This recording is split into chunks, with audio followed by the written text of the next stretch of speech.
Welcome to Your Strata Property, the podcast for property owners looking for reliable, accurate, and bite-sized information from an experienced and authoritative source.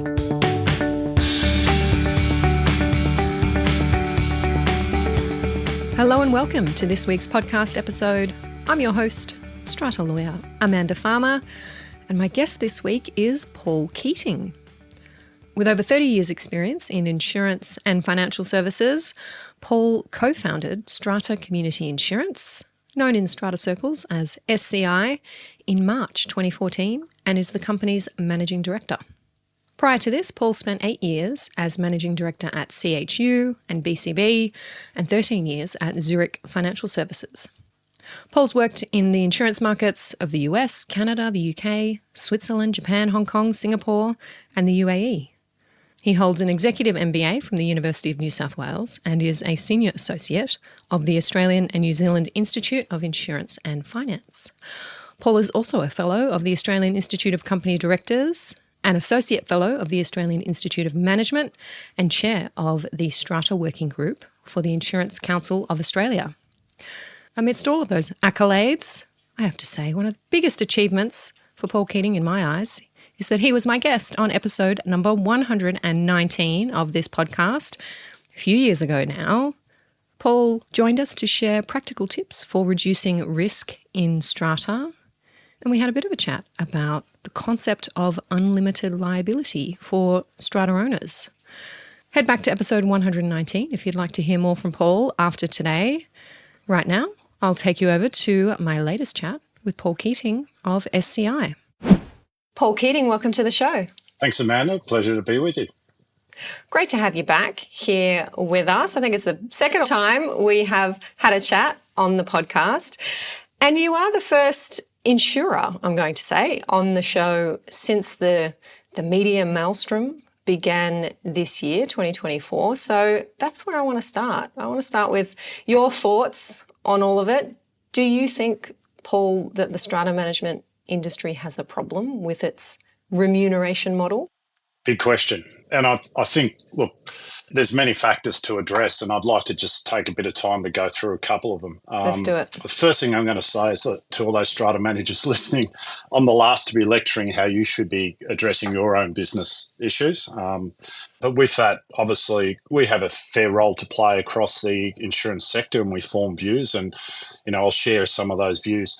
There's no doubt, for me, brand strata management has been damaged as a result of what we've gone through. That's not a good thing.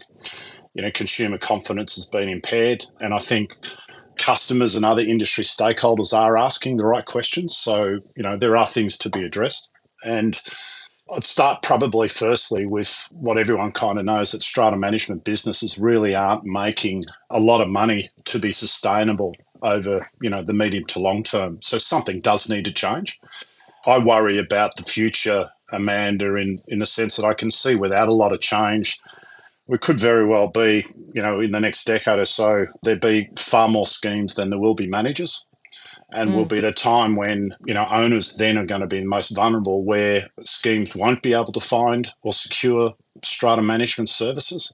I do believe that because it's a tough industry. There's a lot of burnout, as you've talked about many times on this show. And, it really comes down to making sure that the strata management companies are well capitalised, they're making good profits, and they can reinvest those profits back into their people, their systems and process to be able to deliver value to strata owners over the long term. I mean, that's ultimately what it needs to be. So I think those schemes that have got active committees will work out. They're very smart. They'll work to find the best managers, and they'll try and lock them in. And if they're smart, they'll probably pay them a little bit more to make sure that they will get those priorities and service those ahead of any particular changes, particularly if you're happy. I think if you're happy with this strata manager, do what you can to lock them in, because they're exceptionally valuable.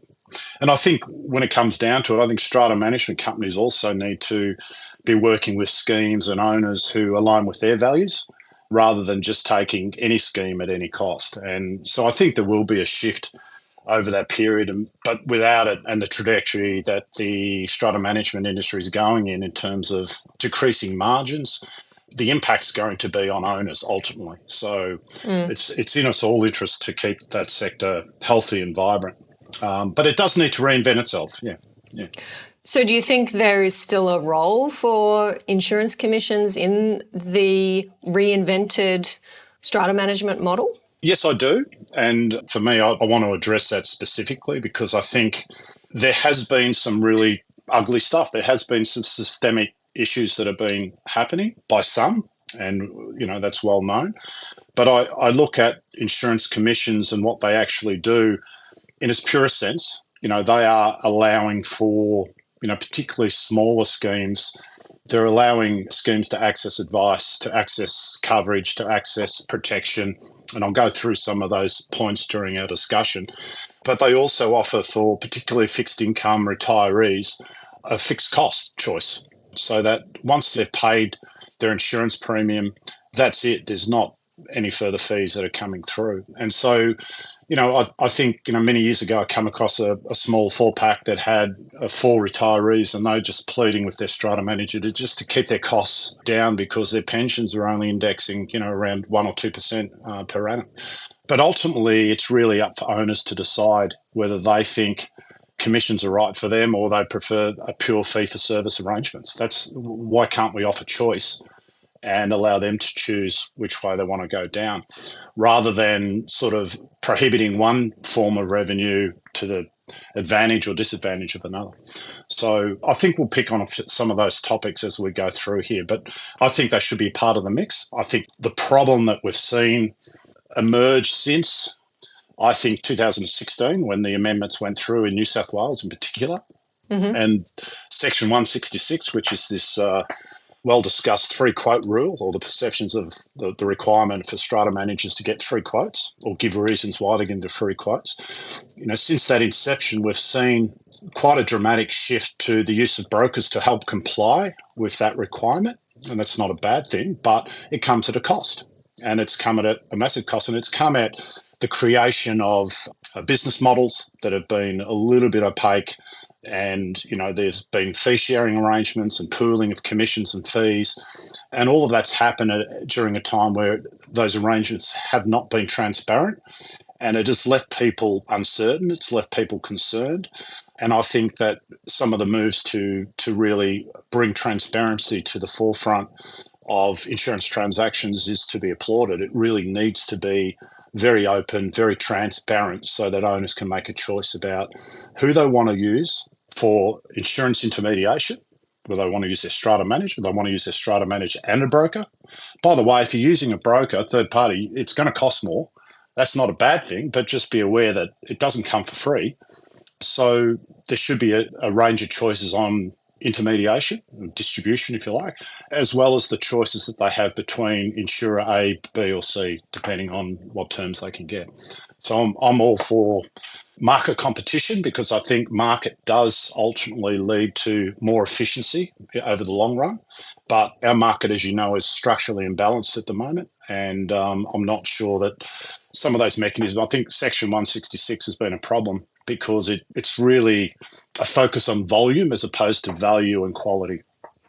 Let's talk about that. For our listeners who may not be familiar, Paul is talking about Section 166 in the New South Wales Strata Schemes Management Act, and that's the section that requires a strata managing agent to provide an owners corporation with no less than 3 quotes from different providers for each type of insurance that the agent is proposing to the owners corporation. And if they can't get those 3 quotes, they have to provide written reasons why they can't get them. Now, Paul, your memory is better than mine. You're saying that section was introduced with the 2016 reforms, or when our current act commenced. And just explain for me the effect that that's had. So you're saying that's brought in a bigger role for brokers because they've had to assist to get those 3 quotes. Is that it? Yes. In short, it's been a massive workload that I guess that's been imposed, if you think, on all strata managers on every scheme. And why I say it's bad law, because I think if it was good law, the obligation would be on the owners corporation to get multiple quotes, right? Yeah. So they actually asking a strata manager, it's not a broker, just a strata manager, not a building manager. It's not the owners corporation, more importantly. So, and I have a problem because I know they brought it in to try and address some of the practices that were going on by a few markets. But the problem is when you would apply that across the whole market, you have this multiplying effect. 90,000 schemes in New South Wales alone, trying to get 3 quotes on them every year, it's just impractical. And it has to come at a cost, and owners have been bearing that cost. And they probably aren't aware of that cost because of that period of the lack of transparency around these insurance arrangements that have been happening between managers and brokers. And I'm all for opening that right up, showing people how much it costs. And by the way, some schemes that have a lot of problems, they should be paying a lot of money for broking service or maybe strata management services. And they probably should be paying a lot more than a good scheme that's very clean, well managed. So I think over the time, if you encourage competition in the intermediated space, you encourage competition in the insurer space, we have competition in the strata manager space, I think that creates, over the long term, will create the efficiencies we need to see, provided that it's transparent. Paul, has SCI made any changes to the way that it does things since the ABC's reporting, or have you heard generally in the industry that insurers are doing things differently, or do you sort of see, look, this is not our problem, this is a strata management problem, they've got to sort it out, we'll just keep on? Yeah, well, the problem for me is that in one way I could say that it's not our problem and we could walk away, but that's not how we operate. The reality is I think brand insurance gets damaged as a result of this. So I guess we've been doing a lot of advocacy. Has there been some changes? Yes. For example, we have gone into a number of brokers and we've said that we want to do an audit, a review of how you're presenting our terms to strata managers and to owners. So we wanted to get some confidence that they're representing our terms after this ABC event. We wanted them to be confident that we could say to people, yes, no, XYZ brokers, we've done a review, we're happy with the way they're presenting terms. We can't be over it all the time. Once we prepare our quote and we send it out, how that gets presented to owners is not within our control. We don't see that. So we've been heartened by some brokers who have embraced that, and we're doing those reviews now, and some have been a little bit, I guess, struggling with the concept for us having a bit of a look. But ultimately what we want to say, if someone rings us, an owner, a strata managers, whoever it might be, we can say, yes, we know that broker, we're confident they're representing our terms in the right way. So that's the kind of the main piece that we've certainly taken. But the rest of the industry, no, I think at the end of the day, we're still struggling under volume, struggling to try and get the efficiencies and the turnaround. It's still hard. We get a lot of quote options that come into us only a week or two before the due date. It's very, very hard to turn that around on a complex risk. And so, sometimes owners are saying that Strata Community Insurance didn't provide a quote. Well, it's not that we didn't want to provide a quote, we just didn't have the time to provide a quote. So there's two different things. And look, while I say I haven't spoken to insurers here on the show, I've spoken to some people informally, I've spoken to brokers, and there's a little bit of finger pointing going on because I hear from the brokers, we're getting a delayed response from the insurers. And then I may also hear from strata managers that there is a wait to hear back from the brokers. And then I hear from owners, well, we never hear from our strata manager until we're suddenly 2 days before expiry. And then all of these quotes fly in. We don't know when our strata manager sought that quote. So perhaps the instruction's coming late from the strata manager. I mean, give me your perspective. Oh, look, you are correct. 100%. All of that is correct. But there's a difference because if you have an underlying expectation that every broker can get a quote from every insurer, it's unrealistic. So, for example, in our case, we don't deal with all brokers. By the way, we don't deal with all strata managers. We deal with the majority, but we can't service them all properly. So we pick and choose. I guess some of those intermediaries may not be as open with owners potentially of the relationship we may have with them. But I think it's an important discussion point. So we have some brilliant relationships and we have some questionable ones. And like everything else, some of those relationships go really well and then they might deteriorate. We might put more effort into other intermediaries to do their work, to do their buildings, to do their quotes. So one thing for sure is we know that we have to pick and choose. We cannot do every scheme every year across the country. It's just impossible and it won't happen. So I really encourage owners to, when you see that the quote is missing, to have a discussion, ask why, and try and dig in a little bit deeper to know what's the reason. And it is, a lot of these things are late. Brokers are struggling with the volume. That's what I'm saying. I prefer them to do less and do more on risk and risk management with a scheme and try to address risk, lower risk to get better premiums than running around the market and try and get 3, 4, 5 quotes every year. It's ridiculous. Right. You're saying that's not the best use of a broker's skill? I don't think, well, they're in this unique position where they can really help owners drive down the profile, the risk profile of their building, to encourage the maintenance and repairs to be done, to present a very good case. And one thing I know is when insurers have confidence around a building, they'll want to stick with it. You'll get the best prices, and they'll choose those and they'll do those first over schemes that have problems, legacy issues that are not being addressed. And sometimes our guys, even human behaviour, people will see that complexity. They go, oh, this one again, and I'll stick it at the bottom of the pile. And quite often they won't get to it for that simple reason. So I really plead with owners. The quality of the risk, how that's presented to insurers, will dictate how much attention you get and when you get that attention.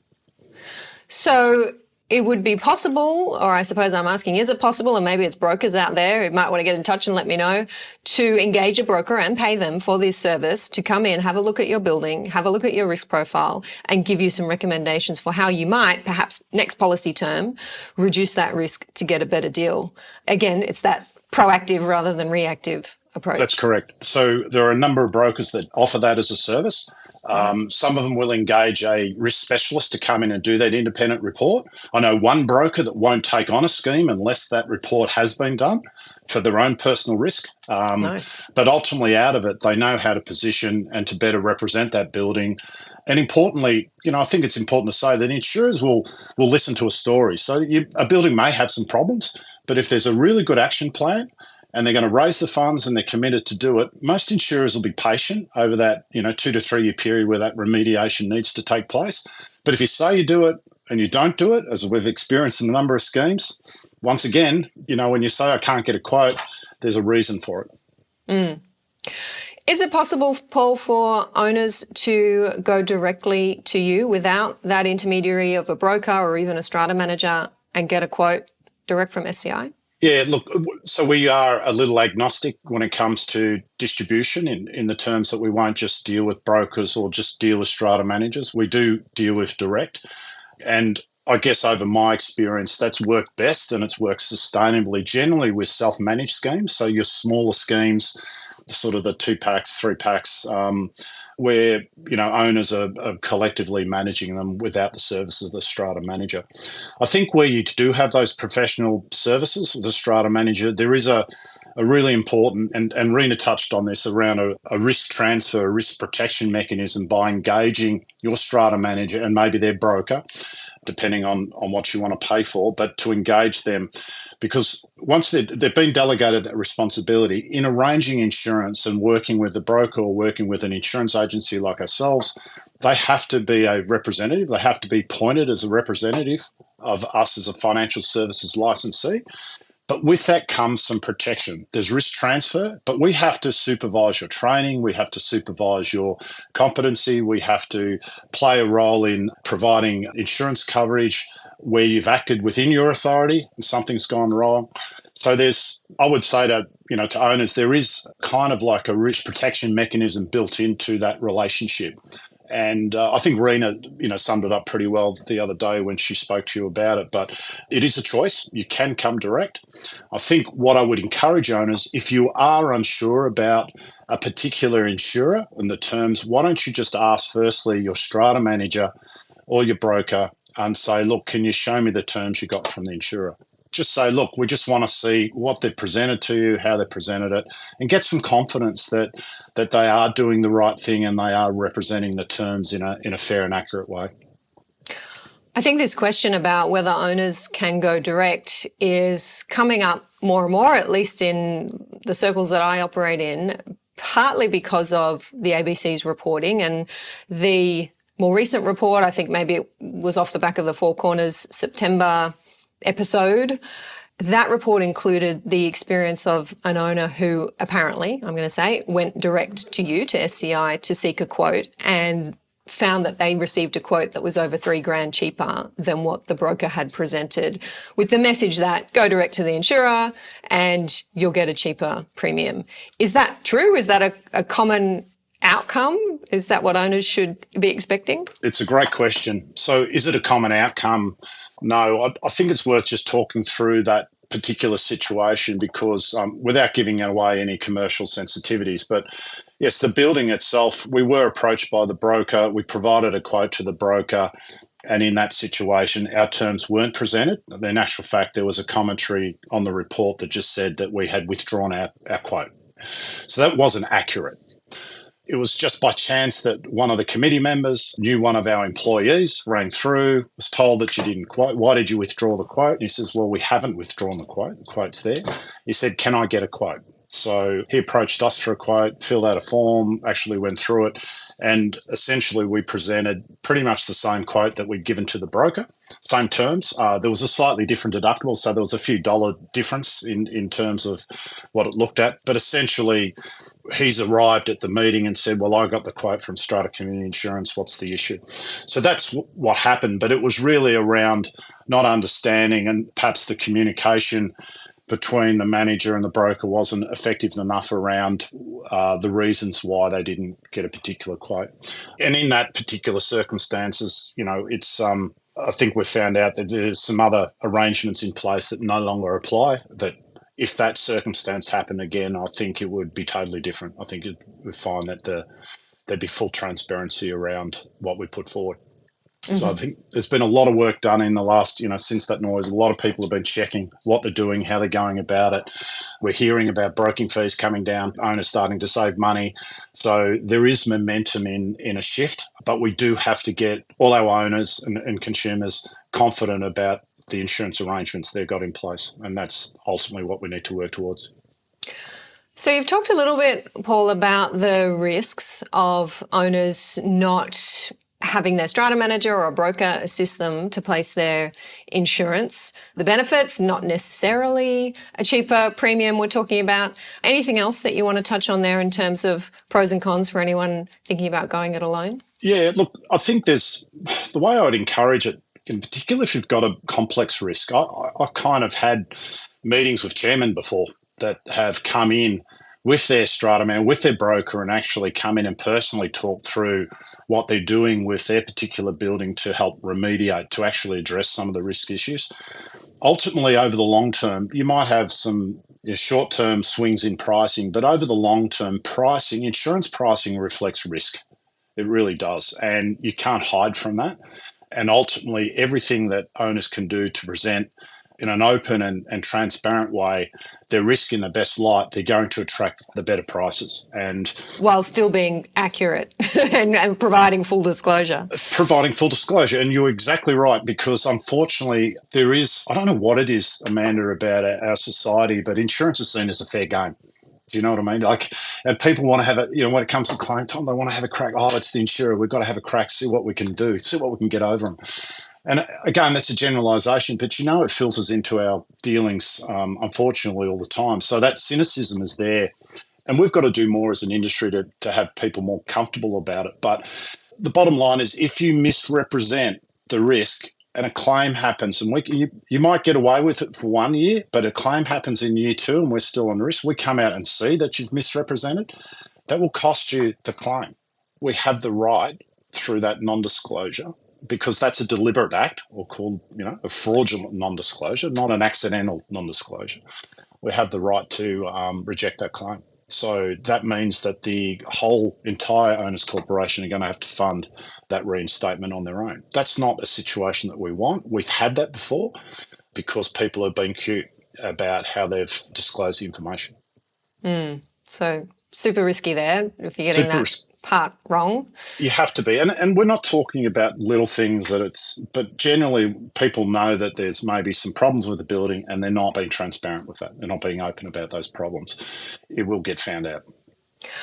Paul, I was at a meeting a couple of weeks ago where the owners were looking at quotes to renew their policy for the upcoming year. And the premium quoted by 2 insurers, a number of insurers were approached and only 2 were able to provide a quote. The quotes were 20 grand difference when it comes to the premium. And now that we have the disclosure items, and for SCA New South Wales members, they must disclose the 8 items. It's very clear on the quote what the breakdown is. And in this particular example, it wasn't the broker fee or the strata manager commission or fees and levies and services. It was the actual premium that was just hugely different. Would there be a reason why two insurers in the strata space would be quoting a building at polar opposites? Is that the case that one insurer just doesn't get it, or? The reality is two individuals can see a particular risk in two different ways, even given the same information.